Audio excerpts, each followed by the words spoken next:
How's it going, everybody? And welcome to RDY VIP. I'm your host, Emanuel Class, also known as Bebop for some of those out there. And I'm happy to introduce our special guest musician host today. Here with me is Mike, aka Liu Kang. How's it going? Hey, it's going good. Hi everyone, and thanks for having me, honestly. I'm just really privileged to be here. My first name is Michael. You can call me Mike, and I've been doing music since I was 4 years old, so around like 20 years now in terms of piano and stuff. Something you may not know about me is as much as I love dubstep, I'm also a huge techno and hardstyle head. So I'm really into hardstyle actually recently, and that's really all about me. And I like Orange Fanta, which is super Awesome. dope. Your Orange Phantom matching my Cyclops Desert swag here today. I'm dressed like an Yeah. Orange Fanta. Yeah. Um, So I appreciate the introduction. It's great to hear about you right away. Putting out that you like hardstyle right off the bat, we're definitely going to jump into that a little bit later. And for anybody who listens to Ready VIP, you know exactly what I mean. Get your pencil and paper out. So I brought Mike on today for a couple different reasons. First off, you're an incredible, incredible musician. Like Thank you. you are exceptionally talented. I spent a lot of time around musicians and listening to music, and I can immediately see it. And my wife Claire sent me the video of you playing Subtronics and on piano, and I was like, "Holy crap! Yes, this is exactly what I'm always talking about. This is amazing. This is incredible." And this was right before I went to Cyclops Desert and got all of this Orange Fanta gear. And so while I was there, and I'm gonna play the clip a little bit after this, I got to hear your piano music played live by Subtronics at Cyclops Desert, and immediately I was like, "Bye!" I gotta get a video of it. So I'm so happy to have you here to talk music because you yourself are also a DJ. You just had a song drop, so there's so much to talk about. Yeah, 100%. My song Waffles and Pancakes just came out on March 14th. It was kind of like an impulsive release, to be real. Like I was like waiting for labels here and there, and there were some labels that were like, oh, I want to sign it and stuff like that. Hmm. But then the whole Subtronics thing happened, and I was like, well, I need to put something out to show everyone that I can also produce because Hmm. people probably, hopefully, will be checking out my stuff. So I just wanted to put a song out, and I really like it. And it was really like heavy, a really heavy song. And it's just something I found really cool. So uh, just experimenting around. That's kind of most of my music, just playing around and stuff like that. I love it. There's definitely it's somewhere between like that dubstep experimental bass, craziness that Subtronics does, and I really like it. We're gonna feature it after your interview and our own music video, and it's got a lot of composition. It's very well put together. You and I in our kind of green room behind the scenes, we talked about phrasing and how important it is to know that as you're going in to build a song and what that means for, being able to put out music. And so for you as an artist, that also puts a lot of responsibility on you to have to put that much work into all your music. Yeah, 100%. So like when it comes to making dubstep, I started making it after Lost Lands 2023. Nice. And it was my first rave ever, actually. My first What like first rave ever show of was all time. Lost Lands? Well, way to Yeah, blow your mind. it was my first EDM show ever, show, I guess, if you want to call it that. But honestly, like I was so inspired. I saw everyone there, how nice everyone was, and just like how you're so separated from the stresses of society and the stresses of people outside. And honestly, thinking about it, I went home and obviously life kind of hits again. And honestly, I was like, well, these artists that are making the music, they're the ones that are setting these things up. And obviously, their team and helping put these shows together Hmm. that helps us escape from the stresses of reality. And I was just extremely inspired to want to be a part of that. I wanted to help others forget about their problems and just focus on the music. And it was definitely something I wanted to tackle.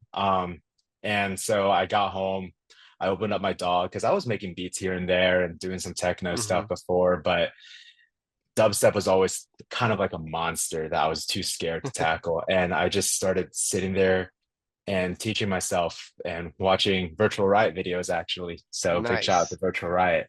Big shout out to And Virtual Riot. talking about phrasing, going back to the original point, um, it was something I learned where I first started with sound design and Hmm. mixing. And after I got kind of the sound design and mixing down, where I just kind of throw stuff at the wall, I still do. And after getting the sound design down, I'm like, okay, what makes these songs like catchy, and what makes it so that like I want to move, I want to headbang, and it's like, well, it's phrasing. Like every the reason why people love dubstep so much, or at least in my opinion, why I love dubstep so much, is it feels like the music is talking to you, Oh yeah. and every growl, every like whatever, every stab, it's saying something to you, and there's always going to be a response to that. It's like a conversation in music, and I think that's genuinely like the coolest thing of all time.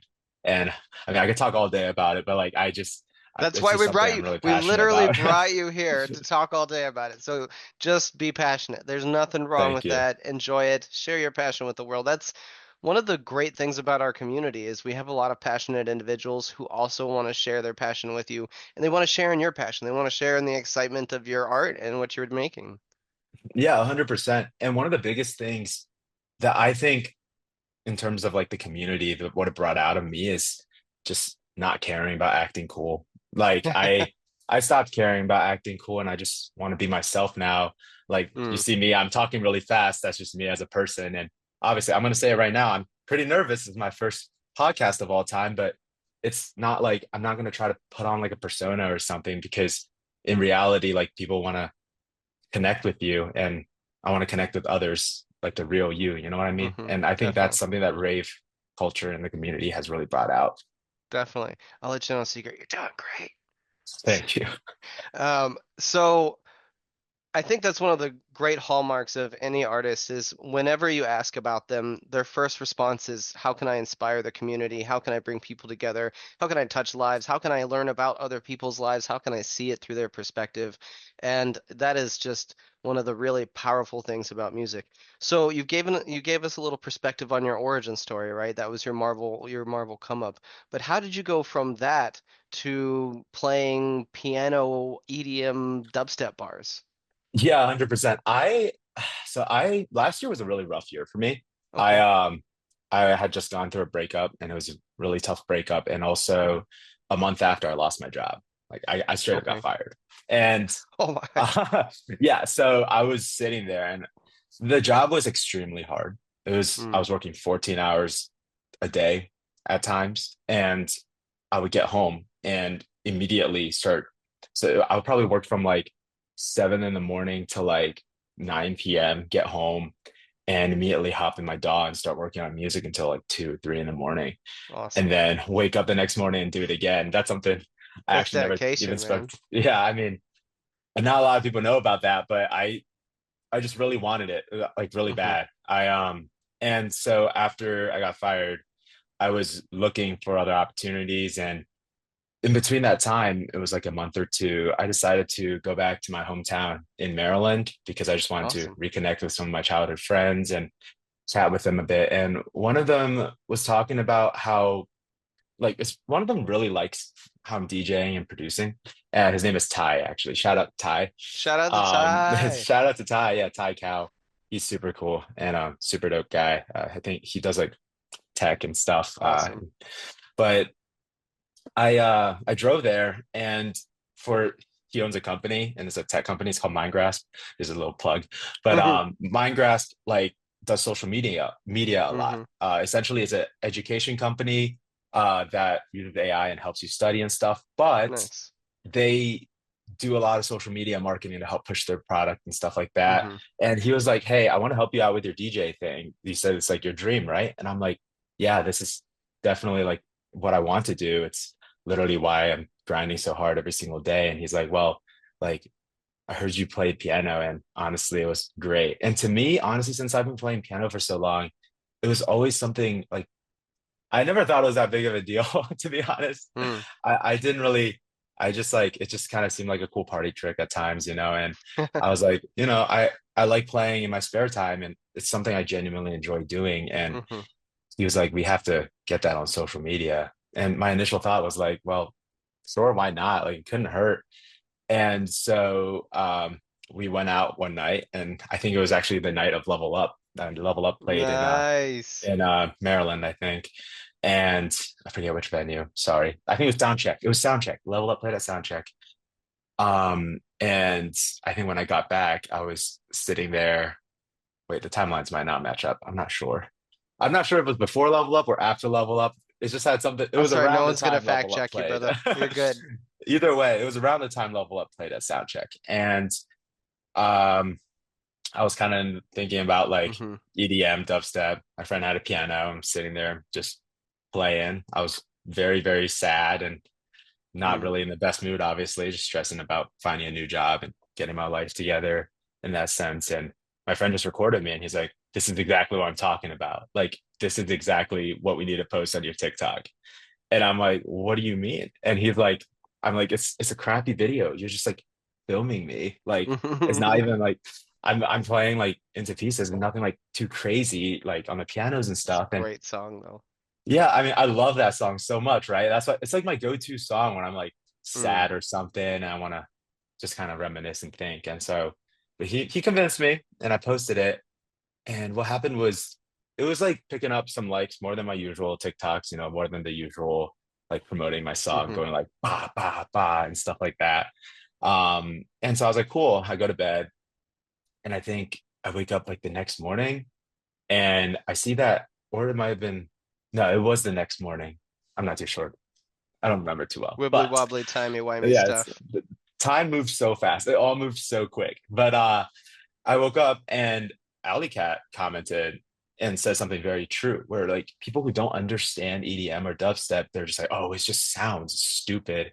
But she's like, she said she commented something really relatable to me, which is like, no, anything can be played out. And like such a memorable melody can it's literally an art form. It's not just sounds that a lot of haters say. Oh man, you couldn't And be more right. yeah, literally. And like with piano and everything, like I've been playing piano all my life. I hear dubstep. It's so melodic, it's so beautiful. Hmm. There's so many different elements to it. I call it smart people music. Like, Definitely. but It's very complex.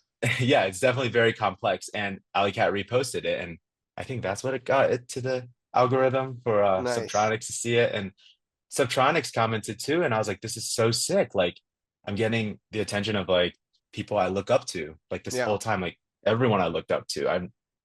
And I instantly just thought back to Lost Lands 2023 and seeing Subtronics play there, and I'm like, wow, this is crazy. And um, immediately after that, he I think tabbed Grabbits or something, and it was that, right? It could have Hmm. easily ended there. It was almost like it could have been like a meme or something, you know.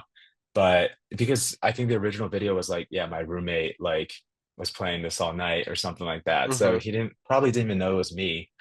So I immediately responded to his comment. I'm like, hey, it's me. And I can play other stuff. So I just thought about like a song that Yeah. because like Alley Cat commented about how dubstep is like people think it's just noise, right? So I thought Hmm. about a song that people like may not really associate with piano, and it was Gassed Up VIP. Yeah. And so I responded to Subtronics' comment, and I played Gassed Up VIP on the piano. Nice. And I think that's what really got him to be like, oh, like he can play piano. It's not like he like memorized the song or something. I mean, not that there's anything wrong with like memorizing a song and practicing it because I practice all the time actually. But Hmm. when it comes to I don't know, piano and stuff like that, I like hearing things and analyzing it that way and then playing it on the piano. Definitely. And then Sullivan King commented, I replied to his comment as well. And that's that. I just started replying to all these comments. And You just dropped a video like today, didn't you? oh yeah, no, it was yesterday actually. So Monster Cat actually commented on Monster Guy was like, "Do me next." yeah, they're like, do me next. I'm like, I kind of already did with that Sullivan King song, but I was like, well, Monster Cat has honestly always been like a dream label of mine. Yeah, for sure. Obviously their standards are extremely high when it comes to music and stuff like that. So Hmm. I'm preparing some projects and that I could hopefully send to them and see what they think. But Awesome. Shout when out it comes to Monster Cat. Shout out Monster Cat. I love Monster Cat, but they asked for one, and I'm like, why not do a medley? So Yes, I like it was this like one, bing, bow, boom. yeah, 100%. And it's like I can play by ear every time I hear it, but the thing is, it's like when you want to get the perfect take, and I really want to try to Hmm. get the perfect take, like any wrong note, and I watch my stuff over again sometimes just to see how like it sounds, and if I hear a wrong note, I just kind of like eek, like I just get irked. And so like all usually my stuff takes like probably like 5-10 minutes to film, Hmm. but this one took a solid like hour. And mainly it was because one, I had to think of what songs I wanted to play out for the medley, and Hmm. two, I wanted to figure out how it all transitions into each other and plan that out. And then after that, I mean, Hypnosis was literally like the second song I played in that video was Mm. literally a color-based song. And so like my hands were cramping up so bad because I had to stretch like be like 3 notes beyond an octave, and Yes. like but also I had to like split my middle finger and my like fourth finger to like hit some of the notes that like they were playing in those like color-based stabs. And Yeah. I love that song. That song was really I listened to that on repeat so many times, and now it's like, yeah, my hands were cramping up in the middle of it. I was just kind of like, My hands are you know, cramping up just hearing you talk about it. Like I watched that video and I was just like, my God, that's incredible. It I mean, was as someone I played piano for a long time, right? And like, it's never happened to me before where my hand stiffs up and I can't move it. And I'm like, I must be out of practice or something. But mm, yeah. gotta build up those muscles.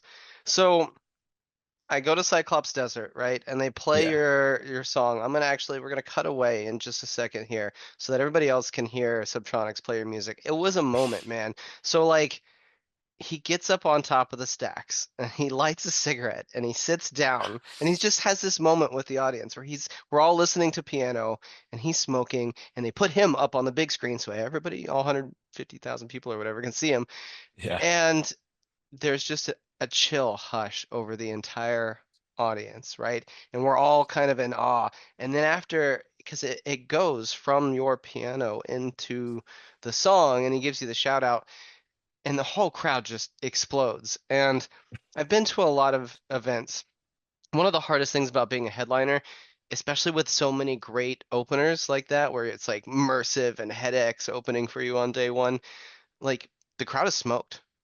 They're exhausted, right? And he gave them this very quiet moment to just calm down for a second and then exploded back open and the whole crowd had energy again and they were all moving and I was like, not only is this just a true master craftsman at work, but we're seeing the integration of classical piano into the EDM scene and it being embraced with open arms, right? Like this is Apache, this is the future, right? This is like the bleeding edge of music right now is taking something that is I think it touches all of us in different ways and bringing it all together. So we're gonna play that real now right now with a little bit of movie magic.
Wow, man, And it was a short little video. I sent it to you on Instagram. I was like, dude, you got to check this out. And it still gives me chills. Yeah, I mean, in terms of like playing that out loud, first off, like Jesse is absolutely the most humble person of all time for that. I can't Hmm. believe like I think like he's the type of person I think that would if he were to like not even be successful in dubstep, he'd still be making music every single day. Oh, for Like I'm sure. convinced. Like he genuinely just appreciates it for the art, at least from my online interactions with him. And it's like I couldn't have been more like, I guess, felt more honored that he actually appreciates the work that I'm doing. Because as I stated before, like in terms of piano, like it didn't really feel like that big of a Mm. deal for me. And I didn't think people would like it that much, but I'm really grateful for that. And I think the first time he played it out was at the Armory, Yes. and I was in the middle of like moving from Madison, Wisconsin, which is where I was originally working, to now I'm in Nevada, like Reno, Nevada. I'll Nice. dox myself. Why not? But yeah, Reno friends, if you ever want to jam out or something, just let me know. Shout out But Reno. shout out Reno. Yeah, I love this place, by the way. The mountains and everything. It's just It's so gorgeous. beautiful. Yeah. But I was in the middle of a move, so like I was just in like some hotel room because I got a new job and I had to move for my job. So they were helping comp with like a hotel room. And I was sitting there just like, and before that happened, like I mean, I had already made like a full cover of Into Pieces, and Hmm. I sent it to Subtronics, and I was like, oh, like cool, like maybe he'll do something with it sometime in the future or Hmm. something. And I'm like about to fall asleep. It's like 2 in the morning at that time, I think, or it's like 1 in the morning, 2 in the morning. I don't know. But he ended his day one, I think, with that, with his like Amazing. encore. Oh, And chills. so yeah, so it was like I think it was like 2 in the morning. And I was sitting there like right about to fall asleep. Someone calls me on Facebook Messenger. And I don't use Facebook ever. So like that notification is never on, but for some reason, I guess like it popped up like you missed a call or something. And I called them back and then they were like, they didn't answer. Mm, And I'm like, what's going on? Like, and then like a couple minutes later, it was one of my friends, Synoxious, I think. She's also a DJ and she's like nice. from the Madison scene and she's absolutely very talented, plays some like Wubby stuff. But she texts me, she's like, yeah, Subtronics just played out your Into Pieces cover at the Armory. I'm like, what?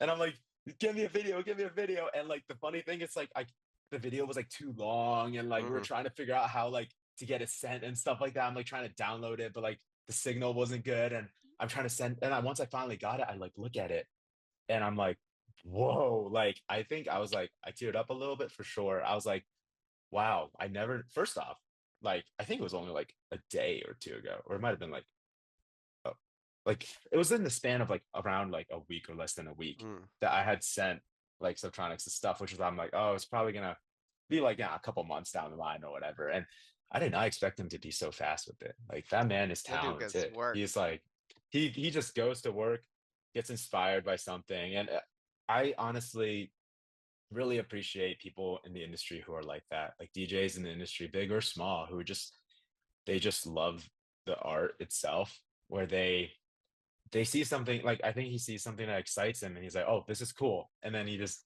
like he's like, this is cool. This is cool. It's not like, oh, how many followers does he have? Oh, like, oh, he only has this many streams. I can't work with him. Or it's like, oh, like, stuff like that. Like he doesn't care about that superficial stuff, which is something that I really, really appreciate. Um, and yeah, honestly, that's just really cool. And I try to do the same thing where I'm right now, like I think I have like a collab with one of my very good friends. His name is Mashima, and he's Nice. also from the Madison, Wisconsin scene.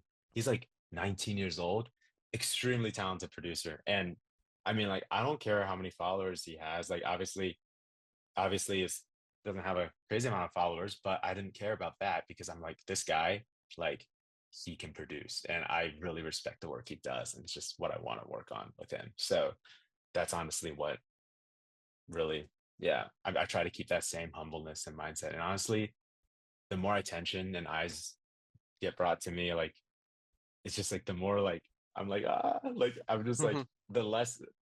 I guess it's a bit of imposter syndrome in a bit, but like for a little bit, but it's also just like I'm just so grateful and so humble for everyone that supports me. Like seriously, yeah. And that makes me think of our last episode guest. If you haven't watched our last episode, go back and watch it. Shout out to JMaw5. I asked him in our special fun question segment if he could give advice to himself at 14, at 24, and then just a few months prior to him, because he's an old head DJ, what advice would he give himself? And he said, I would go back in time and tell myself just to keep going, that you have the right ideas, that you got this, you're fine, right? And as an artist, that's the hardest thing to tell yourself is that you know, I am validating myself. My art is great and everything is wonderful and I'm going to keep producing because we don't do that. As humans, it's the hardest thing to do. We don't just like, you're doing good, buddy. I love my painting. But it's that torture. It's the pain. It is the experience that pushes us through to make some of the best art. And that's, just kind of the nature of the artist. But hearing it from your friends, from your peers, from complete strangers sometimes, it does shift your perspective on your own art. And so you have to tell yourself, how do you take that experience and grow from it? How do I take their feedback, their perspective, but also maintain myself to be true to myself, my own identity and what my vision is. And you're going to wrestle with that forever, friend. So good luck. I mean, But most of the stuff I do is just sitting there. I'm like, I hate this. yeah. Next, I hate this. Next, I'm just like sitting there with on my own projects. I'm just like, I this sucks. This sucks. This sucks. And honestly, this actually kind of like, so for example, right? Like I have like a collab right now that's Hmm. going to be coming out soon, and I think I just finished it. I think it's like almost done. It's with hostage situation actually. I think I'm allowed to say that. Um, but essentially, like I had to travel for work, and I went to Denver for work, and um, they just happened to be in town at that time, and so I was able to go to their place and make some music with them and everything like that. And the first thing was like, I was so nervous and I was sitting there. I was like scared to put input at first because like, Mm. I'm just like, these people, like they're touring and like, they're like doing all these things, but they immediately made me feel extremely comfortable. And I think it's like, it surprised me like a ton, like a lot actually, when like I would bring up an idea and then they would listen to me. Like I'm like, oh, okay, like this is cool. Like even though I've been producing music a lot too, it's like I always think I'm like, oh, like Hmm. this this is terrible, blah blah blah. But like that really helped build like my confidence. Just the way like how nice they were and how open to my ideas they were, and like it really became collaborative. Like at first I thought it was like, oh no, like they probably know everything and I know nothing, but it was All the yeah, best just artists are collaborating at the top, man. And the spirit of collaboration is really what defines the best artists, is who can like combine genius with others. So it's it's great to hear. And you have some genius that you're going to share with us. So we have one of your finished songs that we're going to play in the in between this segment and next. Do you want to tell us a little bit about that? waffles and pancakes. Waffles and pancakes. Yeah, I mean, I that song, I wanted to come up with something that like I was like, what at a rave, like what makes me want to headbang? It's like Mm, a sick pre-drop, you know. I love it when they tease like yeah. the heavy sections and stuff like that. And so originally that song was called like King of the Frogs or something because I made like this, I was like experimenting with some like sounds and it started Hmm. sounding a bit like Muerte-ish kind of sounds like, Okay. and I love Muerte, by the way. He's Nice. absolute genius. I would love to work with him one of these days actually because he also incorporates like classical music into his songs. Hmm. And if you listen to the song, it kind of sounds like I couldn't make up my mind of what I wanted it to be. Originally, like I was like, I'm gonna make this into like a beat, kind of like kind of a song, like Hmm. experimental-ish kind of thing. Because I was like so tired of I was doing sound design all day, Hmm. essentially the previous day, and I was like, I'm so tired of hearing stabs. So I'm just gonna do drums. So in the beginning of the song, like I'm like, well, Liu Kang, I want to feel like we're going into battle, riding into Hmm. battle. I get all the strings and horns in there, and I'm like, oh, what if it just goes into a beat? And then so I started just sitting there and like making the drums and everything with music for me, like I'm perfectly fine with like sampling, but me personally, when I make music, like I like making my own loops and stuff like that. And like Definitely. just for drums, I always use samples, but like for other sounds, like most of my music is just me sitting there playing around with sound design until I hear something. I'm like, oh, that's, and That's I what get I'm looking inspired, for. you know? Yeah. And like that's usually how all my songs are made. I just make a sound. I'm like, oh, and it's all based on the sound. But I was sitting there making drums, and then I was like, oh, well, I had enough of that. I want to make something heavy now. And then I tried experimenting with some like froggy sound. It sounded like a frog, King of the Frogs, and I sent it in like this DJ group chat that I'm a part of with some of my boys. And after that, like they were like, "Oh, it's fire." I'm like, "Cool." And then I fall asleep, wake up the next morning and listen to it. I'm like, "This is trash. This is garbage." So I deleted everything, and Oh then man. I was like, "Okay." And this is the phrasing part. The sounds are fine, but I'm just like the phrasing is just so repetitive. Didn't Hmm. make sense. It just kept repeating. I'm like, "All right, well, let's go back to square one. Let's plan out this, like, what's going on here." And phrasing, right? It always goes back to phrasing. It's something I love to say when it comes to producing. It's like, we need an A section, you need a B section. Hmm. It's gonna call and respond, so that the audience doesn't get bored. And in between, we always have fills and stuff like that. And then it's like, okay, cool. We have the drop. What's before the drop? Well, a pre-drop, you know? And I'm like, Hmm. and then so I'm like, okay, well, now we need a pre-drop vocal. And I don't have good mics or anything. So I just use my MacBook mic and I'm just like, this is a fake out. Nice. That And was your then voice. that was me. Yeah, that was me. Like and like the Liu Kang, like all that Nice. stuff. I like doing my own vocals because like So I just what's the sample from? The waffles and pancakes sample from? I just found it on YouTube.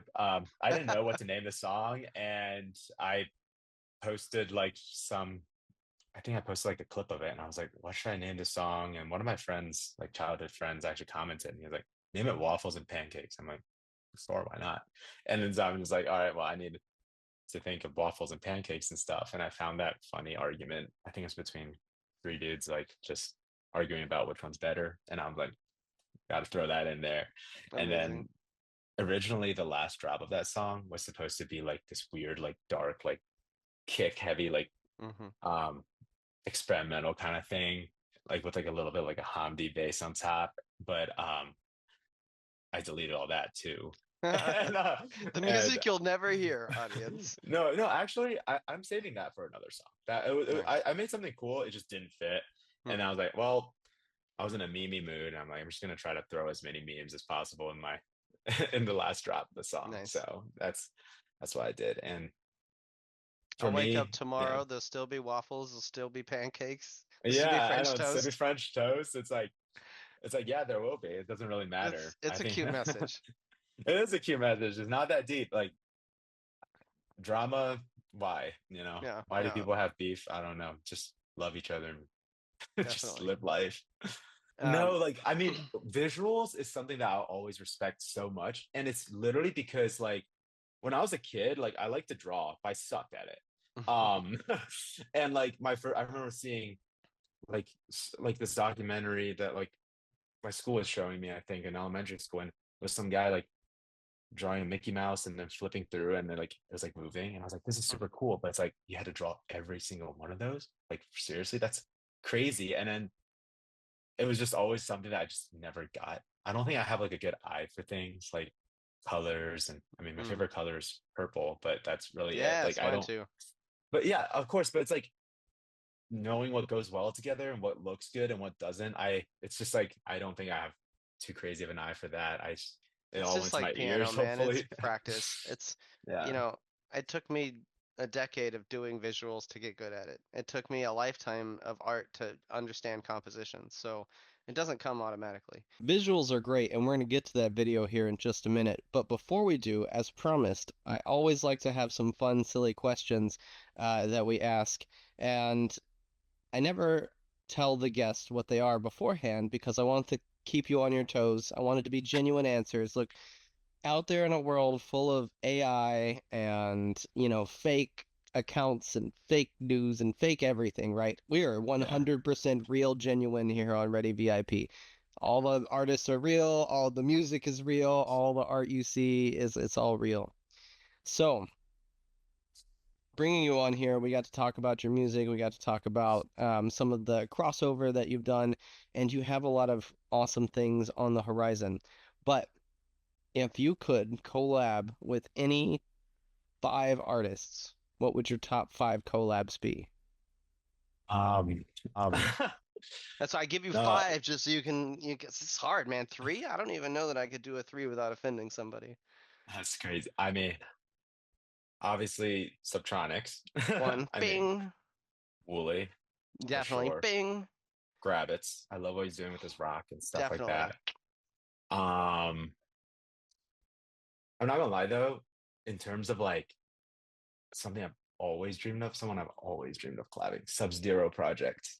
Oh, look at you with the name drop. They Okay. they are like a hard style like duo, and they like hardstyle is all like beautiful melodies, and they just Mm-hmm. have some of the most beautiful melodies of all time. Sub-Zero, it's actually something I daydream about. It's like if I'm on stage and I could bring them out or something, or like play with them, or they bring me out or something That'd be eventually. I don't amazing. know. It would just be insane. I love them to death. And um Maddox, I think I'd have to say Okay, Maddox. nice. Yeah. Heck yeah. Maddox is absolutely insane. I'm here with it. Um That's a good top five. yeah, I mean Ace Aura is another six, number six, Number I six, you're guess. like seven, eight, I nine. have no, it's too long. The list is too long. Yeah, Like Ace Aura, like oh, his his color base is so beautiful. It's beautiful. Like definitely. man, If I would say like if I were going to pick, and obviously like Subtronics is a given. I mean, obviously I could just we'll put that as like a zero, right? It's above one. Like it's yeah, we yeah, just agree that Subtronics is GOAT, right? 100%. Yeah, Um, just below that for me, I think would be Enzo. I would love to do just some like conscious vibes, make you wonder about the universe kind of music. Um, and then Ganja White Knight, man, their style, their musicality, their last album Sprouted, the range that they have, it's just 100%. incredible. And their Yeah, showmanship is just unmatched with their 100%. craziness. Yeah. Um, I mean, they're so also talented with like just I think it's just like music is a way for people to express who they are, I guess, like their mm, personality, and your personality really comes out just through how your stuff sound. And I think it's just so crazy how like everyone's sound is so different, right? And it's like, I don't know, I just think like obviously there's like so many smaller artists out there that are like so great at producing and so good. They have hmm such like crazy absolutely. sounds and stuff like that. And obviously it's like if they want to express themselves, and I just respect everyone so much, like for just 100%. being able to express themselves no matter like what, if they're big or small. And I think all these big artists, even if they weren't successful, if they were to lose it all tomorrow, like they would Still still be be producing making, yeah. music. Yeah, because that's just what they like to do. Yeah. I couldn't agree more. And that's really the commonality here. It's why a lot of this exists is because we all feel community to it. Um, music gives us the vocabulary to speak a language that we don't know how to express. It Yeah. lets us say things that we don't have words for. 100%. It's to get energy out or something like Must Die. Oh, Must Die has to be up there. I'm sorry. Like I gotta put Must Die up. Must Die, like what he's doing with this hard style stuff. It's like, yeah, angry music. The Mm, world's effed up today. Like, just want to get your passion out hell somehow. yeah. And I respect that so much. Well, speaking of getting your passion out, we're about to play your song with some visuals here for our audience, so they're going to get to listen to pancakes and waffles, waffles and pancakes, Waffles and pancakes, yeah. waffles and pancakes, Yeah. and a I'm little team bit of French pancake, by toast. the way.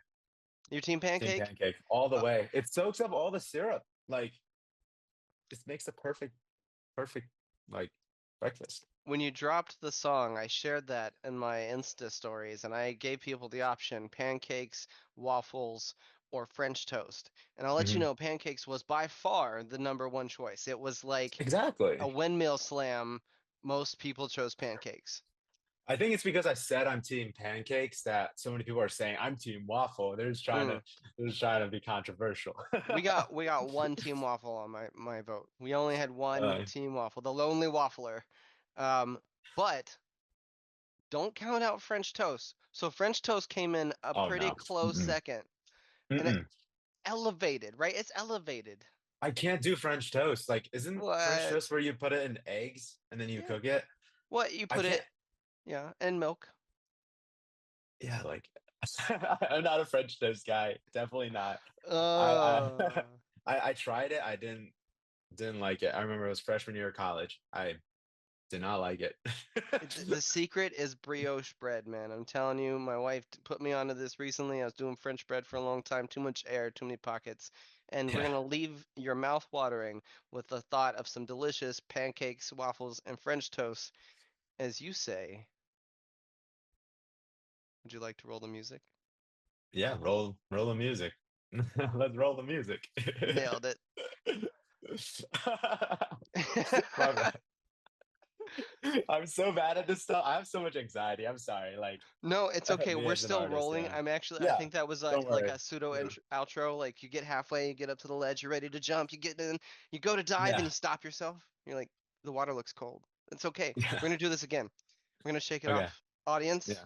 waffles, pancakes, French toast, channel it with us. Go on Insta, go on Twitter, where they can find you, they can find us, they can find us on TikTok, and tell us what your favorite is after this song. Would you like to say, Let's roll the music. boom?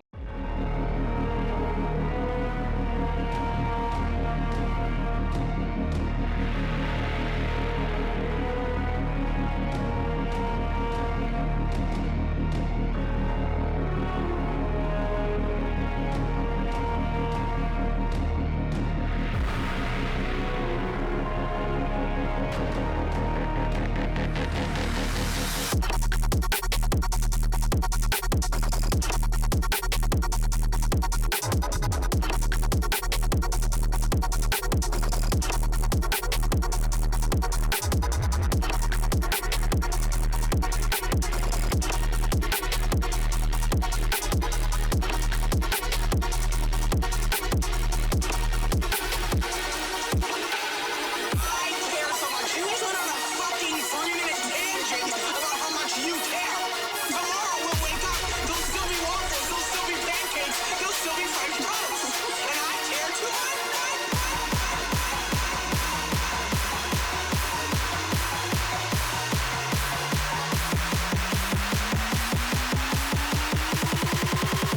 This is a fake out.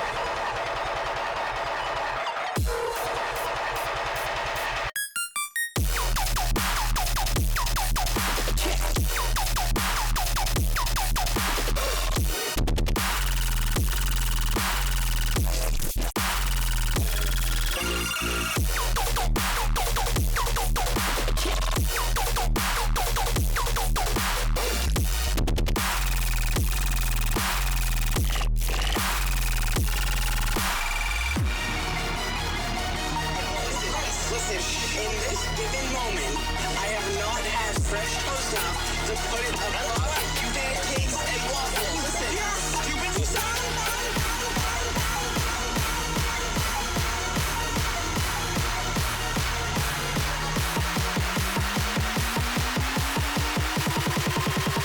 Liu Kang.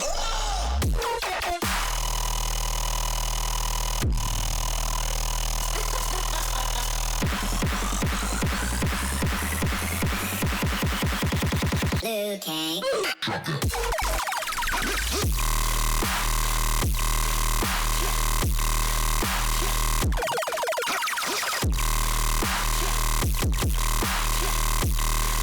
Let the bloodshed begin. Is that fear I see? Ready for trouble? Nope.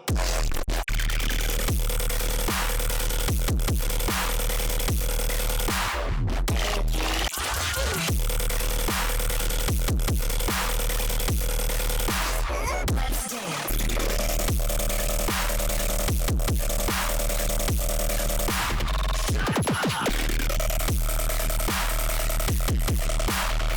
How's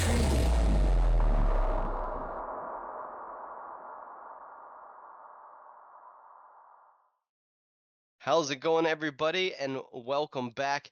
In this segment, I have a very special guest, and honestly, special to the entire ravedaddy crew for a number of reasons. And so we're so excited to have him on. The one, the only, Drew, aka Drew Baca. How you doing today, Drew?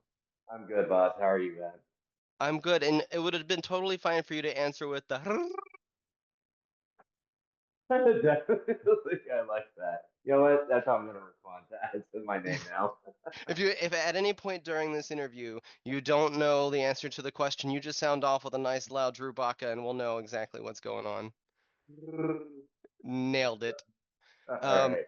so I'm glad to have you on. For anybody who doesn't necessarily know who Drew Baca is, he's a legend, but he's also super awesome. He is the guy who made our Rave Daddy Perlers. He's a personal friend of our Wook and I don't want to call him mascot, but superstar Jeremy. And so they suggested to have you on, and I couldn't wait to talk to you. And the moment I got you in the green room, when we're hanging out behind the scenes and talking, you got the Flow Star going. It's like a little mini rave in here. We're celebrating Grizz is back, and I was like, instant energy. This. Turn the camera on. Let's go. Let's go. I'm always down for like good vibes and just having a good time. I mean, I wish I can set my place up like a little work room, but it's a work in progress. Little Wook room. That Yeah. honestly sounds like a great song name. Yeah. Oh, dude, we definitely need to collab on that. I like I'm down, 100%. Let's that. go. Um, Perfect. so. We wanted to talk community, we wanted to talk flow, we wanted to talk candy, but also we both just got to go and experience Cyclops Desert here in Chandler, Arizona, and boy, it was incredible. I can definitely agree with that. It definitely was incredible. From day one was amazing. I was in the crowd having a good time. For me, the vibes were kind of like 80-20, like 80% good, 20% bad. So I was Okay. kind of move around a lot just because I was kind of feeling the vibes just weren't really there. And Mm-hmm. basically, once Mercer went on, I was basically locked in. And once Subtronics came on day one, he played all the songs I wanted to hear. And it was amazing, especially the pyro. Just adding the cold in that pyro was just, wow, Oh chef kiss. man. It was Every time so the fireworks went off and shot up the big X, I was like, yeah, this is good. amazing. What an Oh, it entertainment. was so good. And after we left the event, uh, okay, I was talking to my friend and I was asking her, I don't know how Subtronics is going to top day one. And when day two came around, we we tried to maybe try to grab some merch. I was hoping and praying that they were going to have the pins again because they sold out so quickly. Mm-hmm. But sadly, it was only for day one. So I Mm-hmm. was a little sad about that, but I wasn't going to let it ruin my night. And on day two, I stayed with the Flomies the whole night. I was just in the back, Awesome. flowing, having a good time. Met some amazing people, vibed out, flowed, learned some new tricks or whatever if I could that I was trying to learn. And basically, just from the beginning to the end of day two, I was in feral mode. I mean, Alley Cat down, Enzo hit me in my soul, and Yes. Blaze. And then Subtronics came on, and when I said earlier how he was going to top it, he shot the roof off with a Mm. rocket and just Heck went yeah. off. It was amazing. It was great. I barely recorded anything just because how fun I was having on Oh, stage. I feel that. I'm 100% there with you.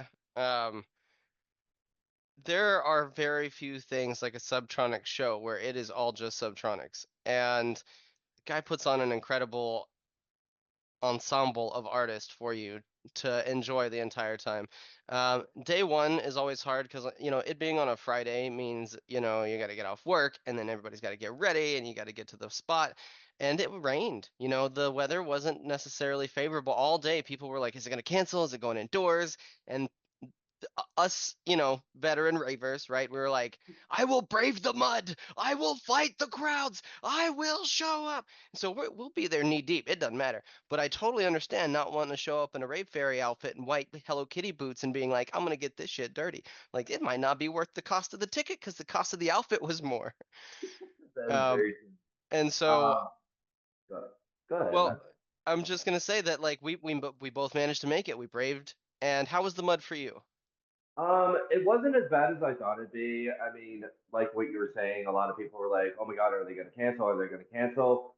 It was raining and not thundering, which is Mm-hmm. always a good sign. And Yeah. honestly, I was manifesting that it would rain because I wanted glitter later.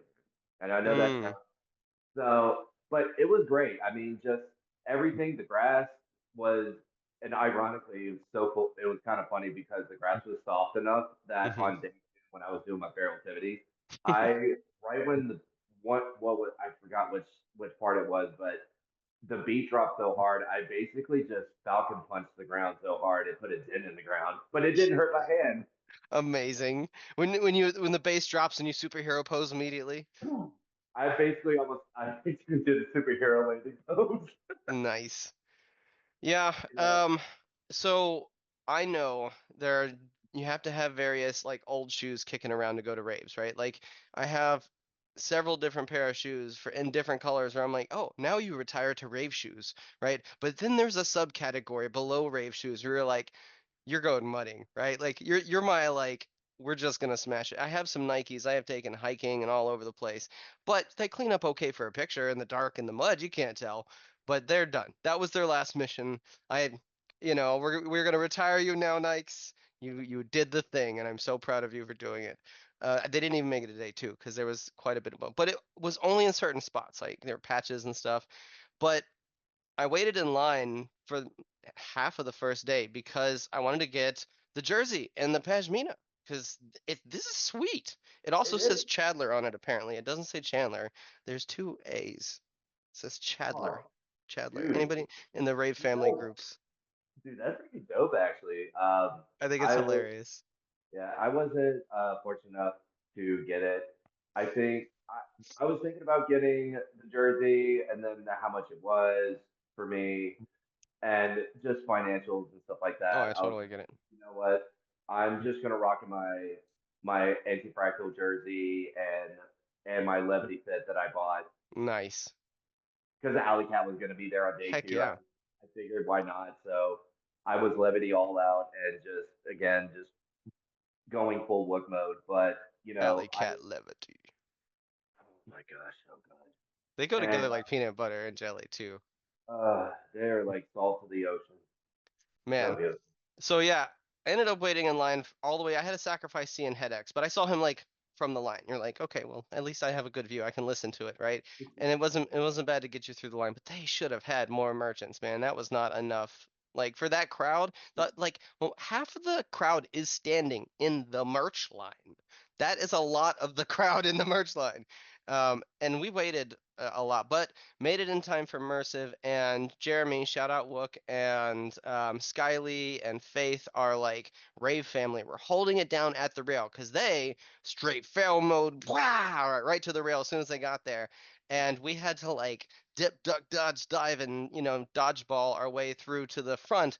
But when we made it, it was like family reuniting. Everybody's jumping up and down and screaming. We made it to the rail, and just as we did, I had a Subtronics perler that I had brought to give Jeremy as repayment for the Rave Daddy perler. And so I was so excited. I had picked it up at Rave Camp locally.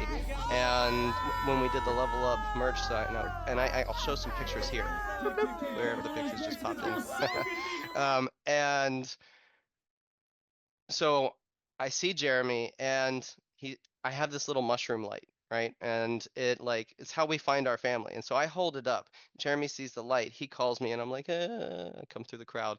And so he's holding the mushroom light and I give him the perler. We get to knight him and the whole crowd gives us the, oh, they would have thought we were getting married or something, right? Like when somebody gives a big Cyclops perler away, it just, right, it was a moment.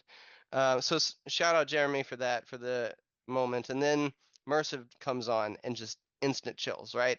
Face plant on the Galaxy. Here I am. Like, I love Mersive's music. I saw him and Enzo back to back at Decadence this year, and while it was great, and they do go together like peanut butter and jelly, they were even better apart. I think that was, I don't mean to correct you, but I think that was Gold Rush. And it's Day like, two. oh yes, you're absolutely right. I am, man, has it been that long already? Yeah, just like there's this hiatus. Coming up on the next Gold Rush. Oh, we'll get to Grizz's hiatus in a Yeah, minute. definitely. No, we will definitely talk about that. But yeah, Gold Rush was really good too. I worked day one and day two. I was very fortunate enough to see Enzo Immersive. I really didn't know Immersive that well until I saw the back to back they did, Mm-hmm. and I was digging it. I was digging what they were cooking, and I was just gobbling it all up. Love it. Hell yeah. And it's just also it's just like the whole community and stuff like that. I mean, it's great. I You really can't ask for a better group of people to be around with because I was with a family or a rave family of mine during Nice. that, and we were all kind of dealing with a loss of somebody at the Mm, event. that's real. And yeah, it's just kind of like a reminder of like anything can happen at these kind Mm-hmm. of. So we definitely were, being more responsible and with our choices and stuff like that. Like, either not drinking, not Mm-hmm. doing, party favors or anything like that, but just more of like just being there Mm-hmm. because we knew in our hearts that he wouldn't want us to just sit there and just miss this day and just be Celebrate his life. Hell yeah. exactly exactly just celebrate life in general, just like being in the moment and being in the now. And it's definitely just like one of those things. It was definitely beautiful because day two of Gold Rush, I was front and center for San Holo, and Mm. I was ugly crying the whole I've time. been there, man. Oh I'm yeah. just like recording. That is And it's just, 100% me at both Enzo every time. Dude, yeah, makes me cry. I'm a big sobbing mess. no, I totally get that, man. It's definitely just one of those things. Like sometimes with music, it definitely just kind of hits you in that right spot. Oh yeah. Just like whether it's Tom Holo, Enzo, Subtronic, Yeah. Red, or even Excision, or Oh even, yeah. not Literally any artist that hits you like that. Deadmau5 even if you wanted to Hell throw yeah. it. It's definitely one of those things. It's one of those things that you can kind of like cherish, and whether you want to record it or just hopefully try to remember it, Mm-hmm. it's definitely a beautiful thing, especially when you have like, the people around you who are also experiencing that moment. And it's a beautiful thing. It's To, very cathartic. I agree. And I think there's something incredible about celebrating life, and especially when you're celebrating it on other people's behalf, because they're there with you in that moment getting to celebrate too. So shout out to all of those people, we've lost along the way. You're with us now. definitely. On a brighter note, um, Chris is back. Oh my God.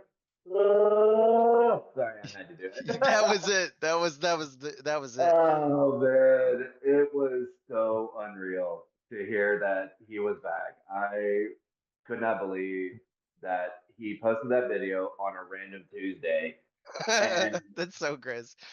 and I'm just like, what's that song with the I really Going don't want off on a to Tuesday. Tuesday. Chris Yep. is going off on a Tuesday. I was stupid excited, so happy.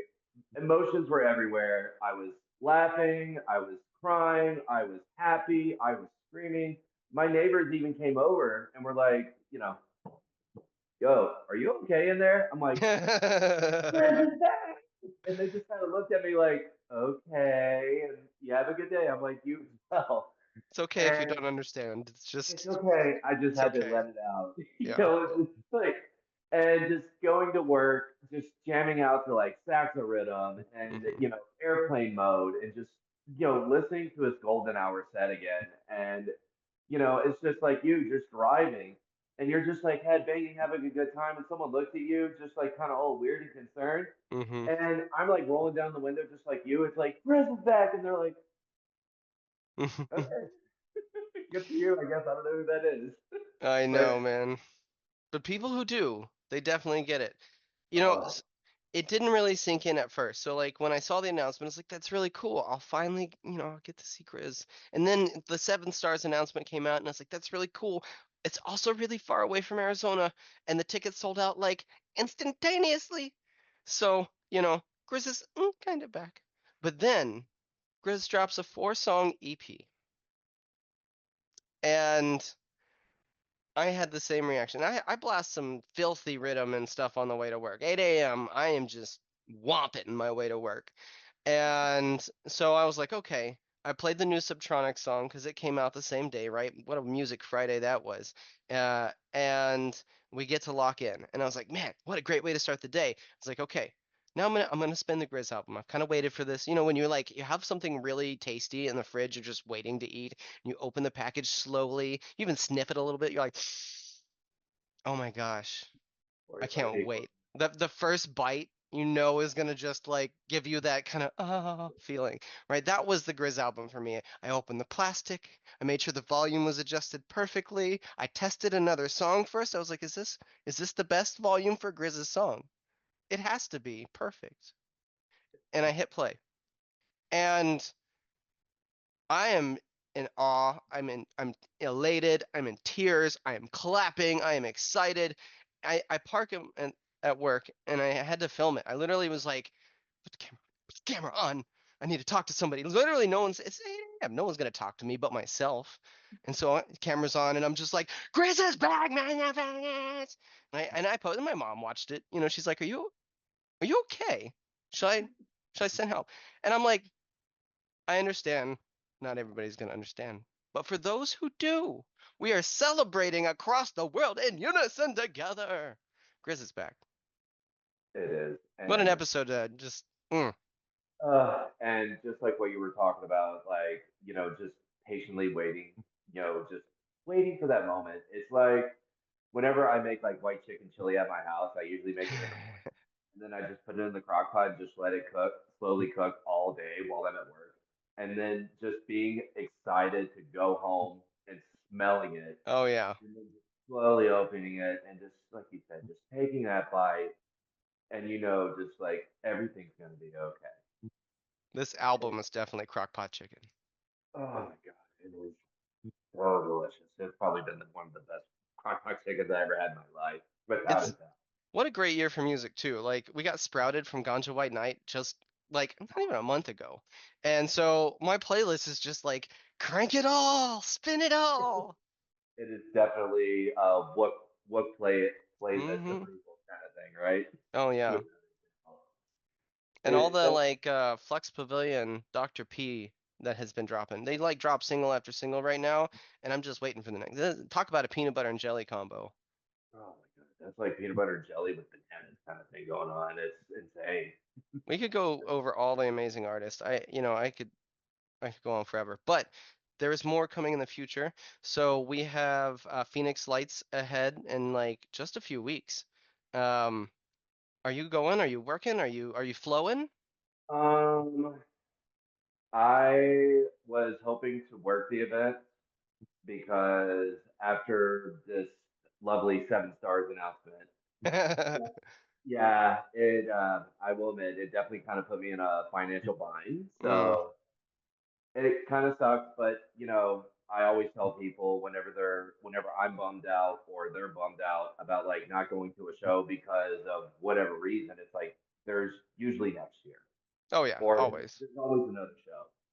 So it's definitely just one of those things. It's like, just being optimistic about, whatever situation it may be. I mean, some of my friends who weren't fortunate enough to get the seven-star tickets for Grizz, they're like, Hmm. oh, Like me, like me, like oh, I guess we're not friends because you got the tickets and I didn't. I'm kidding. I'm kidding. Only mostly. it's like, just respectfully, I hate you. So No, live it vicariously for me. Take lots of pictures, hug the world, like just full feral mode, I please. got you. I got you, man. I got you. I'll be there in spirit. Yeah. Maybe I'll just even do a totem and like have everyone that is in my rave group or my friends who weren't able to get a ticket just have like a little like whiteboard of just Amazing. So one thing that we do in our little rave fam, shout out to our rave fam, is we always give little trinkets to them that are like, bring it with you every time we rave so we can bring them back together. So our trinkets are these little animal totems, and I'll show a picture. And so they're like horses and pigs and bats and all kinds of stuff, and they pick them at random out of a felt bag. And it's supposed to like, protect them, watch out for them when they're there. But the idea of having an actual like totem with all your friends' faces on it, Mount Rushmore style, so that they're all actually there, and then you can take a picture with all your friends with Grizz. Oh, definitely, dude. Like, it's, I mean, we still got until October. So definitely, definitely a work in progress. I even have like a blueprint layout of how my campsite is going to be because I'm doing car camping. So Nice. I have like a little spot for the car, the canopy, the kitchen, and God forbid, a bathroom section. But, we'll definitely see how that works out. October, there's time for me to move to North Carolina and get a job at Seven Stars Ranch. And never mind. Sorry. Hey, manifestation, man. It is a thing, And man. anything you can make happen. So, um, I'm definitely going to Phoenix Lights. I'm super excited. I've met some new rave fam recently, like right at the end of Cyclops Desert, was one of the most serendipitous moments. We had some new family that we met at the Level Up concert recently. Shout out to Steve and Raina, and they are super awesome. Candy, See, the look on your face, right? I know They're them. they're They're such amazing the people. I love best people, right? The coolest people. And I wanted to make sure I gave them a shout out. And so we actually parked like 10 feet from them when we got there. And we were like, oh, it's so good to see you. We'll see you inside because, they're still getting ready and everything. And we go in and I just don't see them the rest of the time. I'm literally either in the merch or riding the rail. Ah! But as we're pulling out, we happen to like walk up and walk right into them. I hear Steve, Emmanuel, E. And I'm like, oh, there you are. And so they had given us a Cyclops Perler cuff. This is insane for my wife Claire to match the Perler they had given us at Level Up and like Moonwater necklaces and stuff. So in return, I have ordered a whole bunch of Candy Queenie's custom beads, right? And I've got Gengar beads, and I've got Res beads, and I've got Base Capital Goods has sent me a bunch of keychains, so I'm gonna have like Res Goggle keychains and like Tape B tape monsters for Tape B and Zed's Dead. And so there has now become an arms war, right? When you meet somebody whose plur is unmatched, you're like, oh, how high can we take this plur match, right? And so they're like, oh, allow me to present you with this jewel. And you're like, I see your blue eyes, white dragon, and I meet you a glowing crystal bracelet, right?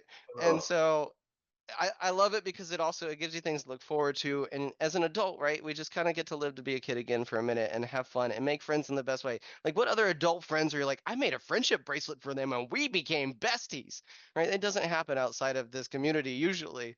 And so I love that because there's something about the inner child that when you like live that out, they get to kind of just release a little bit and you get to kind of be uh, happy for a moment, that inner childlike happiness, not the like I'm happy because I'm at a concert, not the happy because I'm going to Seven Stars, but like joy. It's definitely one of those like it's like a sense of like childlike childlike wonder, Mm-hmm. where we can and that's definitely one of the things that makes me love about raving so much because people can escape from their 9 to 5 job and just instead of just like having a mask or a costume on, um, it's more of like where you can just openly just be yourself and no one in any case is going to judge you and you can go crazy, have fun, and also have people just generally just look out for you in that sense. Like for Mm-hmm. instance, at Cyclops Desert Day 2, I always have a hydro pack with me. It always Oh. has water. It has liquid IVs. It has like my trinkets if I can squeeze it in there. It has my phone stars. Like I have valuable stuff, and like even my keys, my wallet are in this hydro pack. On day 2, I barely had it on. I had it in this little spot with strangers of and they say you never do that. But I literally looked at these people every time I went to the bathroom. I'm like, hey, can you guys watch my stuff? And Oh, they watched it. Like even one of the guys, he was holding on to it for dear life. that's amazing. And I come back and I'm like, hey, I'm back. He's like, oh, here's your stuff. And I'm like, and it made me very teary eyed because I was Yeah, like, man. it's definitely a beautiful thing because again, it's just people are just looking out for each other, and it's definitely a very beautiful thing. And you talking about Raina and them, they're such amazing people. I love them to death. I mean, every time I see them at a show, I just got to give them the biggest hug. And I might have a cup, I might have a perler to give them, and we Mm-hmm. usually just kind of exchange that way. We just kind of vibe out, go barrel whenever we can. Oh, for And sure. they're definitely, in my opinion, like the definition of like great parents in that sense, Mm-hmm. just because not only are they actual parents, but they are Mm-hmm. looking out for everybody. I mean, they Absolutely. always like at every show, I'm always kind of looking on the ground while whether I'm working or Yeah. attending. I'm usually looking around for them because they're always kind of like in the back a little bit, and they always have like little LED strips on the ground Mm-hmm. that have like a little like safe space nook area if you're not comfortable with going to the ranger outpost. Mm-hmm. And they're always there. And worst case scenario, they'll definitely tell you like, hey, go. This is where the medicine is, or whatever. Mm-hmm. Or they'll flag one of the rangers down, like, hey, this person's not okay. Mm-hmm. X, Y, and Z. But they're just amazing people. They're definitely, in my opinion, the definition of Yeah. like. The model of the kind of people you both want to be and meet at raves. And there are very few people like I love meeting people. People are amazing. People are magic. Literally. I think everybody has a little magic inside them. But sometimes you meet people with a little more than a little bit of magic, right? And I had just had the best night at Cyclops Desert, only to run into them, and somehow the night got better, right? Somehow they made the night better than just going to Subtronics, and that's incredible. When people make the experience, you know you're doing it right, and I can't thank the people enough that we get to be involved with, but both through ravedaddy and through Ready VIP and going to these festivals. Arizona has just some of the best culture out there, and there's still people learning, there's still people growing, there's still opportunities for people to find new pathways. You meet people at different parts of their journey, and you're like, oh, I remember meeting you. You were an asshole last time. And then they're suddenly like, yeah, man, but like 2 Enzo concerts later, and I learned to meditate, and suddenly my life changed, right?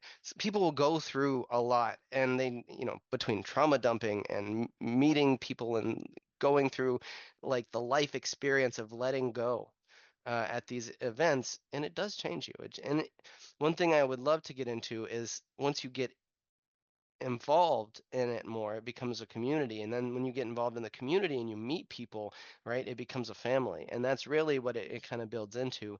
And there are even smaller communities, right? Like we love our little plur bracelet communities, but the flomies, man, you flow is like the embodiment of that mentality, is the embodiment of like acceptance and growth and letting go and being in the moment and living for that flow. So Drew Baca, the flow community is so unique. It is full of incredible people, and I see you spinning your flow star now. So I would love for you to tell me a little bit more about that community. I mean, for me, it's been I was kind of on and off in the beginning of getting into the flow journey. I thought it was really cool. I even got like boy and stuff like that, but I was too worried and constantly hit my noggin too much.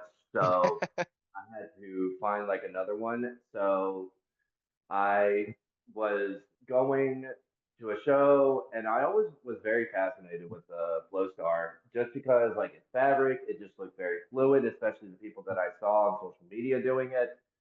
And then just one day, I was at a show in Old Town Scottsdale, of all places. It was like a few years back. Kitty, watch it. Anyways, and I just walked by, and all of a sudden I saw a pizza. I literally stopped dead in my tracks, and I was like, I want this, and spent the money and started my journey there. And AJ, the founder and creator of Spin Flow Star, sent me like a ton of videos to learn from. Nice. And then I kind of worked on it, but I was just like kind of preoccupied with other things. And probably within the past like 6 months, I would probably say is when I went really, really heavy into the flow community. And for me, it's just like what we were talking about before, where going to raves or whatever event, it's just like that moment of like freedom of expression and express yourself in your own Hmm. way, whether it's you know the outfits you wear or the candy you have, and for flowing, it's just another form of that. It's just more physical. And for me, it's definitely one of those things. It always kind of makes me find like my zen. I would probably Hmm. say, it's people have their own ways to like calm down and relax. For me, Definitely. it's usually listening to Grizz and just spending my. Amazing. It's a lot harder than it looks. You make it look so easy. It's in the beginning it looks tough, but once you get the bases down, it's relatively easy. I always tell people, and or one of my friends told me whenever they got me into it was just practice every day for like 10 minutes, and you will start with like kind of spinning it like that, and then once you get to a point where it starts opening and you get a little bit of momentum, then you can start spinning it, and That's you can crazy. have full-blown conversations with people like that.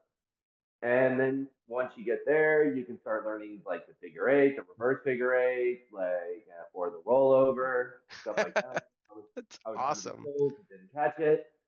It's definitely one of those things that it's definitely one of those things that if you put in the time, there will be progress, and you will definitely see it. Yeah, I couldn't agree more. It's one of those things you'll definitely get better and you'll get more comfortable doing it. Jeremy, shout out, Wook, our Wookiee savior. Yeah. Um, he brought his over one day. We were kicking it in my backyard, and he's like, "I'm gonna do this. I got a thing. I just got a star from Ray Circus. Check it out." And I'm like, "This looks easy. I can do it." Boom, right on the ground. And I'm like, "Let me try that again. One more go. Just one more again." And I pick it up, and I'm like, "I'm gonna get it going. I'm gonna get it boom right on the ground." And I'm like, "But you were just doing it, and I'm good at like everything. That's not fair. Hold on. One more, which is just one more.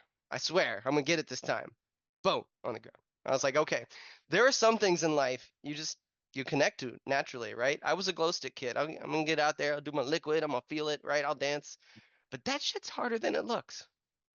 You I gotta mean, practice. yeah, it's definitely one of those things. It's just the practicing, and it's whether it's with the Flow Star, the I don't know the proper term for them, but it's the ones with the little it's on the string and it has the lights, the little Mm-hmm. toys. I'm not Poise. sure how- Yeah. Yeah, and there's even Glovers. And honestly, I always love seeing those people because they just seem like some of the nicest people you They ever meet. are. Just bringing good joy to other people. They just want to Yeah, have give other people a good time. Oh yeah, for sure. and, I, you know, I can feel that. Even being completely sober, it can be overstimulating for me. I like the lights and I like the glow sticks and everything, but in combination, sometimes you're like, man, I am at the rail. The music is beating me to death. There are fireworks, there are pyro, there are lasers over my head, there are 50 million people all around me, and sometimes it is overwhelming. And it's not just sights, it smells too. Like all of your senses are fully like engaged all at once. You can taste the air. You're like, the snozberries taste like snozberries. And so it it's always good to recognize people's headspace. It's a good practice in empathy. If you could be having the greatest time in the world, and remember everybody's going through something, maybe they brought it with them. And maybe in that moment it came back, right?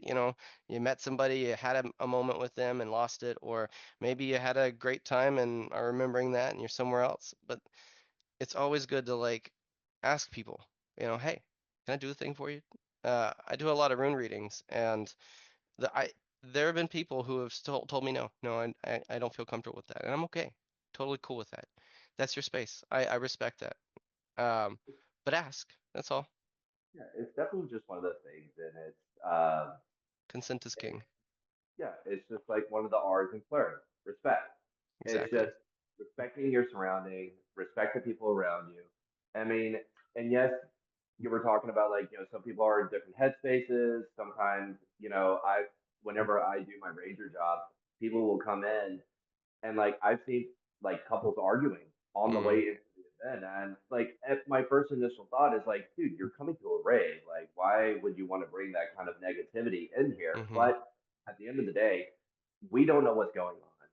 Maybe it's one of those things. It's just like, look, hopefully it gets better for them by the end of this, just because no one likes to be mad. No one likes Yeah. to be miserable. Everyone wants to be happy. People come to these things. They spend excess amount of money to come to these events to be happy.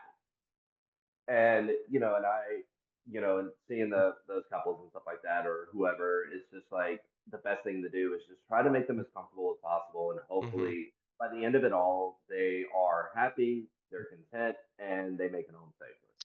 Yeah, that's it. The rave is a safe space, and I love that you brought up being a ranger because, man, I love what you guys do. It is so important and it's so needed. And I'm one of those people where if I spot you in the crowd, because you guys are hard to tell sometimes, you just look like every other look. You're just doing the thing, right? Like you're choo-choo training through, uh, which is great. You're camouflage. You're not intruding in it because sometimes people don't want to have the presence of somebody standing over their shoulder while they're trying to have a good time, but definitely want the safety net when shit falls out and you're like, oh, I can't see straight. You want somebody to pull you out of that. Yeah, it's definitely one of those things. Like, I always get the question of, are you a cop? Are you security? Yeah. And, I always say I'm a ranger. And sometimes, I mean, luckily in the Arizona rave community, a lot of people, especially in the community, they know who we are. Yeah, for And, sure. if anything happens, like you said, you're looking around, trying to flag us down.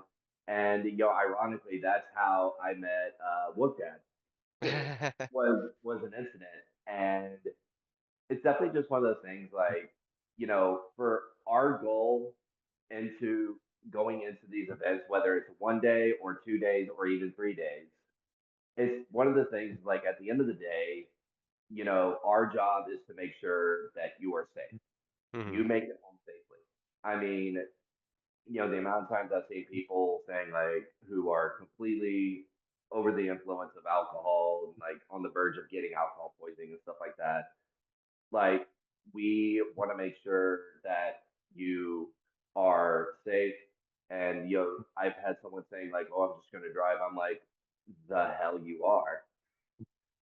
Just get a lift. And worst case scenario, you know, your car will get towed. Or I mean, like Or you die. that, yeah, like that's better to get your car out of the tow yard than spending the tens and thousands of dollars that you will have to pay for a DUI or worse, debt.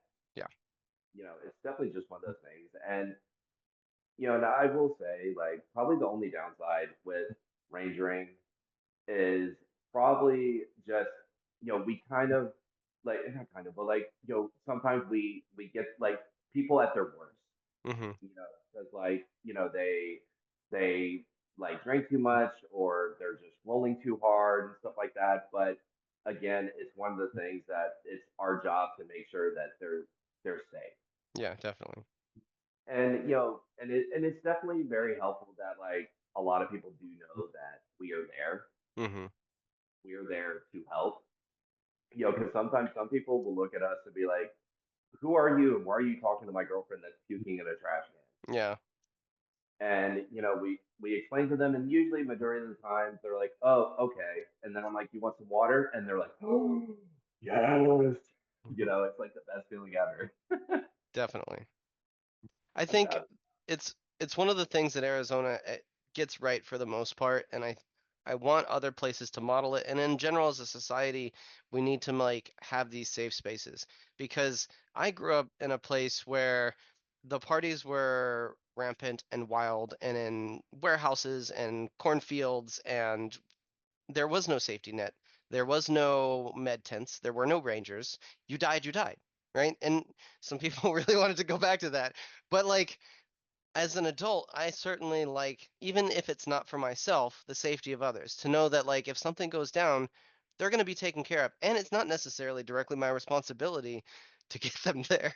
Because I have done that plenty of times where you're like, oh, that one's going down. I guess I'm throwing you over my shoulder and carrying you out. As a soldier, it's something that I'm equipped to do. But when I know that there's a ranger right there, I'm like, hey, bro, and you guys are on it, right? And that takes care of, I think the most important part of it is like the humanity, right? We need, as a collective, a safe space where we can go, where there is all of the public safeties that we both pay into and we participate in, and a community of people who understand why you're there and who want you to have those good opportunities and experiences with that safety net and are not going to judge you, right? I can't tell you how many friends that I've met and then they were like completely wasted and then they end up going to the med tent. And then I see them later that night and they have sobered up and they have been taken care of by the Rangers in the med tent and they're okay, right? They made it through the night. And that's huge, right? And you're like, oh, hey, you're alive, right? This is wonderful. And I think that's one of the great things about the Rave Daddy app in general is it puts the power into the hands of the community as well when you can participate in it and say, "Oh, hey, I'm not big enough to carry this person out of the crowd. SOS. Here comes my boyfriend." Or my group is scattered out and I'm not feeling in my safe space right now, and I need somebody to help me get to those glowing lines on the floor, right? That's when Rave Daddy comes into play. And if we're lucky, if we're fortunate, and festivals pick it up, as the community picks it up, if we as a family pick it up and use it, we could be saving people's lives in the crowd. Everybody could be a ranger potentially. And if the rangers then have it, everybody could find the people exactly when it happens. Not when you happen to walk through the crowd, but the moment it happens and the SOS goes out, rangers are on the way. Yeah, no, that's actually not a bad idea at all. And I'll definitely have to talk to my supervisor about it and see what she says about it. Maybe, maybe not. I don't want to say yes. I don't want to say Yeah, no. sure. Because in those situations, you know, like every second counts.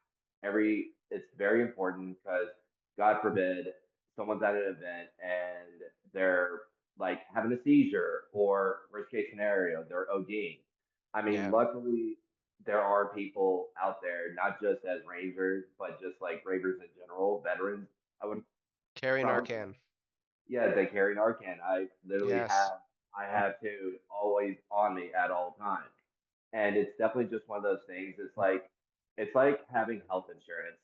It's good to have and not use it, but not have it when you need it. Yeah, I don't personally, I mean, like, it's not for me. And it doesn't have to be. And people ask me that all the time. Like, why would you, aren't you, like, are you a user? Is this, and it's like, hey, look, it's not about me. Have you ever had somebody pass out next to you? It's about them. And it really is about seconds. It's definitely about just looking out for one another in that sense because we've all been there. I mean, I've been fortunate enough that I haven't been in like that OD kind of situation, but I've had my fair share of like excessively drinking and drinking too much, and Mm-hmm. it sucks. Yeah. It is, I hate it, and I don't want anyone to go into that kind of situation. And it's definitely one of those things of just wanting, like we've talked about, just making sure people are safe and they are okay, because no one wants to be that way. Everyone wants to have fun. And Yeah. sometimes some people do a little bit more than they expect. It's like, someone takes like a half a point of, say, Molly, and they don't feel it. And they're like, well, I'll just take this whole one. And then all of a sudden, 30, 40 minutes later, boom, Yeah. it just hits you all at once. And you're like, it's like that reel that's going around. I took the drugs and the drugs are working kind of Yeah. thing. It's just one of those things of just like, just being aware and just also knowing how your body reacts to that kind of substance. Because I've was working at Supernatural one year, and there was like these young kids, and and I just kind of just doing my wellness check, Mm-hmm. ordinary ranger job, and I just asked them like, "Hey guys, you doing okay?" And they just said, "No, we're not okay." So I literally squatted down with a fan, had my Mm-hmm. patch. One of them, I'm like, "So talk to me. What's up? Talk to Uncle Drew." Aw. And they just kind of told me what happened. They're like, "Well, this is our first rave, and we took some Molly for the first time, and it's a lot." I'm like, "Okay, I see what's going on." And they just kind of expressed how they felt. They were just like, "Yeah, we were like in the crowd and like that music and the lasers. It was just way too much." I'm like, "No, I totally understand." And they were like, "Well, we don't know what to do. We're like kind of worried because we spent this money for this show. We really don't want to go." I'm like, well, a few suggestions. You can either kind of sit here a little bit, see how you feel in like 10 minutes or something. But like, here's some water for you guys. Just stay hydrated. They're like, "Well, we didn't drink or anything." I'm like, "Yes, but it's always good to stay hydrated. Especially if you are doing said so substance, it's always good to stay hydrated in those kind of situations." And they're like, "Yeah." I was talking to them for like a solid 10 minutes, and they were still kind of like, I'm like, "Look, I would probably suggest either you guys can chill here. We have the ranger outpost that you guys are more than welcome to come to and just kind of relax, or worst case scenario, you guys get a lift and go home. And if I may suggest, since you guys are new to raving, listen to Odessa." Awesome. You know, And go ahead. the hydration point is not only key, but I've explained this to a couple different kind of, I don't want to say baby ravers, right? Some people like make that a derogatory term, but like some new ravers, right? People coming into the community. As I was a personal trainer for a while. As a personal trainer, even if I just walked somebody on the treadmill for 8 hours, do you think they need some water? Right? You'd probably give that person some water. So if you are going to a festival and you're going to walk for 6 to 8 hours, you might want some water, right? But now you're jumping and you're screaming and you're running and you're being hit by music and maybe you're eating, maybe you're not. And we live here in Arizona, the desert, where you don't have to be super dehydrated to pass out. You don't have to be super over hot to be hit with heat exhaustion. And you can live in the mountains, you can live at sea level. There are so many different things that the climate itself will induce to you. Just hydrate. Just take care of yourself. Like I know it seems silly. It's almost like going on a hike, right? You need just a little bit of food. You don't have to take a lot. You can get food at the venue, but sometimes having a piece of candy or a little something in there when you're like, man, I'm having that calorie crash. I'm having a sugar crash. My mood is changing because I'm not feeling it. Boom, piece of candy. Ah, I feel great, right? That we're big biomechanical machines, and you have to keep the input going. Anybody who lives here in Arizona, if you've ever gone to hike the Grand Canyon, they literally force feed you. They force water down your throat because they're like, look, we're going to hike 24 miles. And even if you're not hungry, you will run out of calories and you will stop where you're standing. So they're going to have a timer and they're going to be like, eat, eat, eat. And that's why it's good to have a rave dad or a rave wook or Uncle Drew, Drew Baca, right?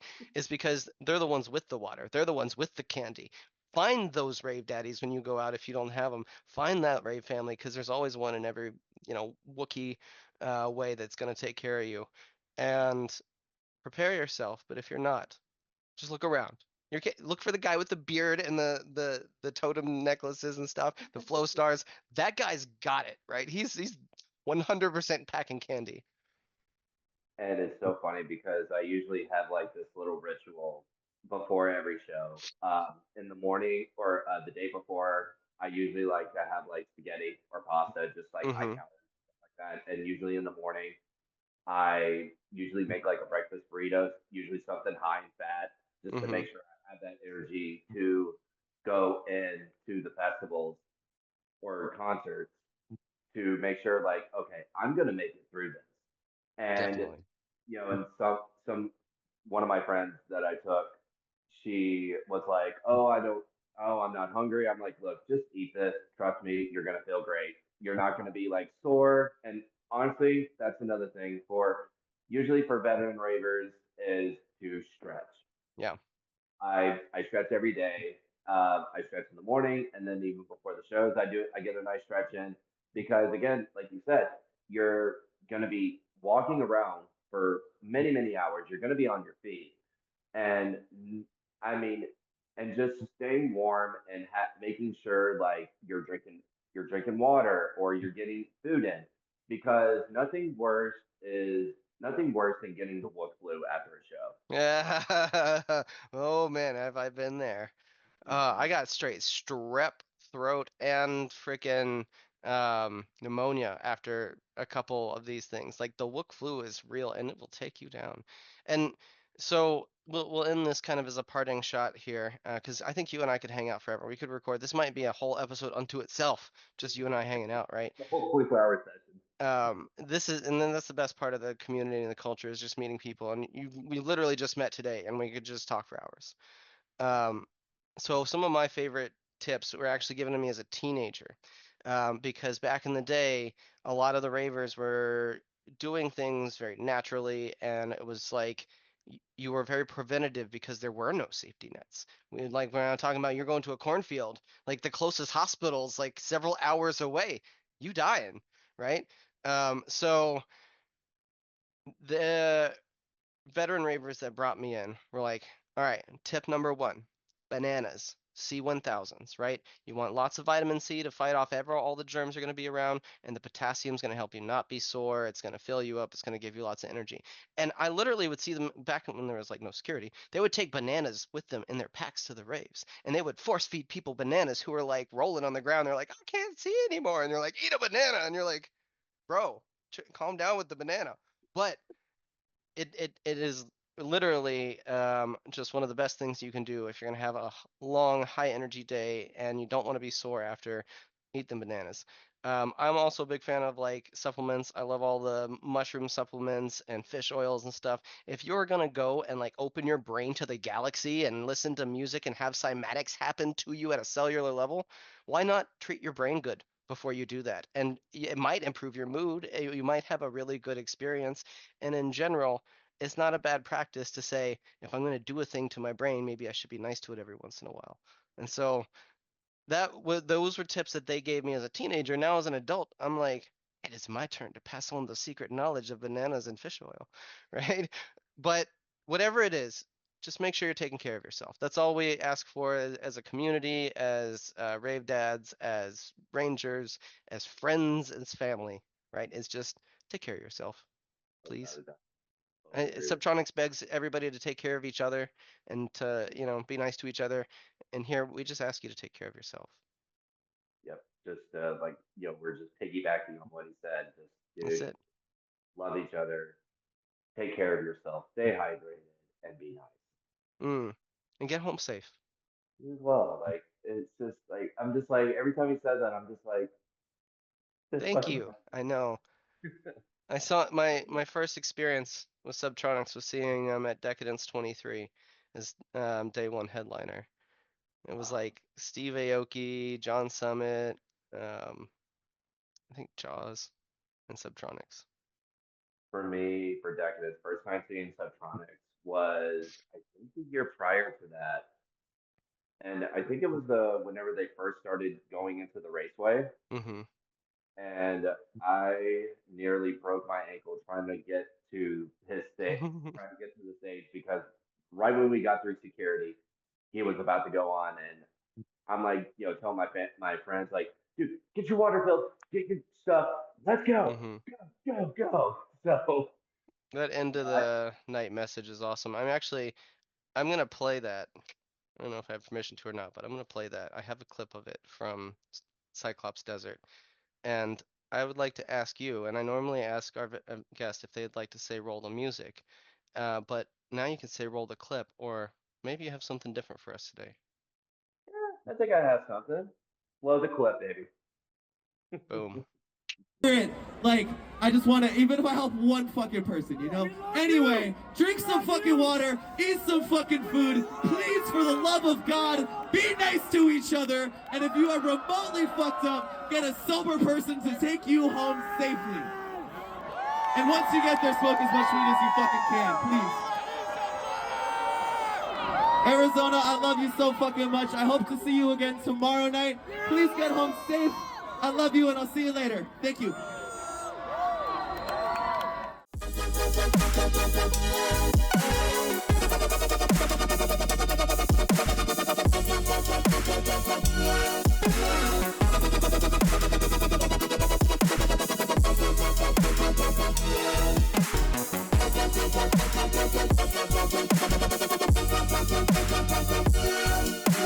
I just wanna run so fast, can't believe that I grew